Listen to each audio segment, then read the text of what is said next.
تمہارے دل کیوں نہیں دھڑکتے؟ وہ نہیں دھڑکتے نا، اس لیے پھر ڈف دھڑکتی ہے۔ آپ گروپ میں کیوں نہیں پڑھتے؟ آپ ہمز چرچ میں گئے کبھی اس 25 کو جانا، آپ تباہ ہو جائیں گے سن کے کہ ان کی پچز کے ڈفرنس کے ساتھ بھی میوزک بجاتی ہیں، لگتا ہے آرگن بج رہا ہے، آرگن نہیں بج رہا ہوتا، پچ ڈفرنٹ اتنا پرفیکٹ کوآرڈینیشن۔ ان کو اپنے عیسیٰ سے محبت ہے، آپ کو اپنے رسول سے نہیں ہے۔ جواب ہے نہیں ہے، جواب ہے نہیں ہے، ورنہ آپ بھی یہ کرتے، آپ بھی یہ کرتے۔ یہاں ایک اضافہ، جی اب کورس میں کیونکہ میری بچیاں تو اب پڑھ رہی ہیں، لیکن عموماً ہوتا ایسے ہے کہ جب کورس میں پڑھا جاتا ہے بعض لوگوں کو یہ محسوس ہوتا ہے کہ ان کی جو انفرادی ایک وہ پرفارمنس ہے اس کے اوپر فرق پڑ رہا ہے، وہ نہیں انہینس ہو رہی، لوگ الگ سے ان کی آواز سن نہیں پا رہے، ان کو الگ سے واوا شاوا نہیں مل رہی، تو لہٰذا کورس میں پڑھنے سے اس لیے لوگ عموماً ہیزیٹیٹ کرتے ہیں۔ ایگری ہیں آپ لوگ اس بات سے؟ تو یہ آپ دیکھیں۔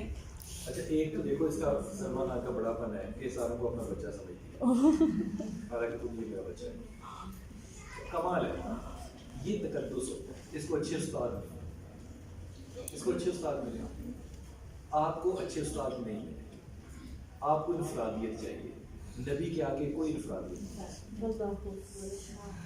نبی کے آگے صرف عاجزی کے ساتھ آپ کا حصہ ہو سکتا ہے، بس اور کچھ نہیں۔ اگر آپ کی عاجزی آپ کا حصہ نہیں ہے تو پھر آپ نعت چھوڑ دیں۔ میرا آپ کو دلی مشورہ یہ ہوگا کہ اور گروپ بنا لیں، بہت آگے اسکوپ ہے گانے بجانے کا۔ آپ کیوں اس جگہ یہ آپ کی جگہ نہیں، اس میں کون سی انفرادیت ہے؟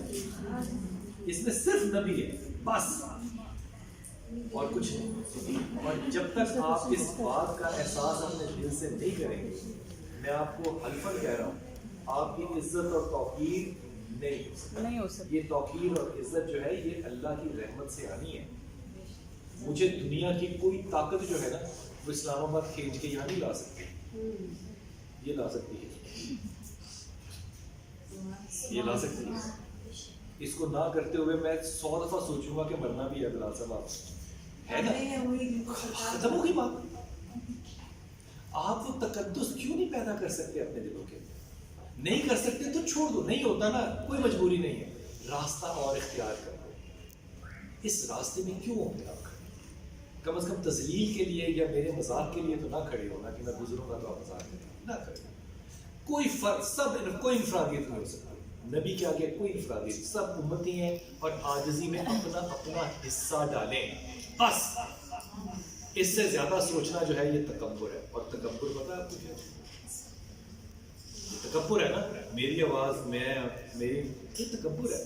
پھر آپ کے لیے کوئی نہ کوئی اللہ موسیٰ ضرور بھیج دے، کیونکہ آپ فرعون ہیں، موسیٰ بھیجے گا۔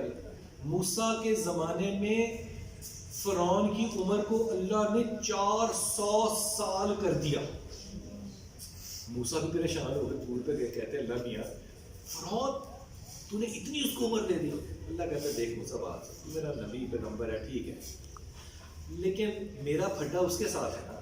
وہ کہتا ہے میں رب ہوں، میرا پھڈا ہے نا اس کے ساتھ، تیرا تو کوئی ایشو نہیں ہے۔ تو نے کبھی غور نہیں کیا جب تو اس کے دربار میں جاتا ہے، بنی اسرائیل کی روایت ہے، جب تو اس کے دربار میں جاتا ہے تو وہ لوگوں کی حاجت کو پورا کرتا ہے۔ فرعون، اللہ کہتا ہے موسیٰ مجھے بات بڑی اچھی لگتی ہے اس کی، میں نے اس کی زندگی بڑھا دی، وہ لوگوں کی حاجتیں پوری کرتا ہے۔ یہ عاجزی ہے، فرعون میں عاجزی ہو سکتی ہے، امتی میں نہیں۔ اللہ آپ کو ہدایت دے اور آپ پہ رحمت کرے۔ اور میرے لیے تو یہ جو بات، میرے لیے یہ اچنبھہ بات ہے، میں یہ سوچ نہیں سکتا کہ گروپ میں ایک بچی ہے کہ میری آواز کی انفرادیت آپ زیادہ سنیں۔ وہ گروپ میں ہے، وہ سوچ سکتی ہے کہ وہ صحابہ کے گروپ میں بیٹھی ہے، وہ نہ رسول پاک۔ اس سے بڑا تقدس کیا ہوتا ہے؟ اس سے بڑی صرف فرعون کا قد ہوتا ہے۔ اللہ آپ کو ہدایت دے، کیا کر سکتے ہیں۔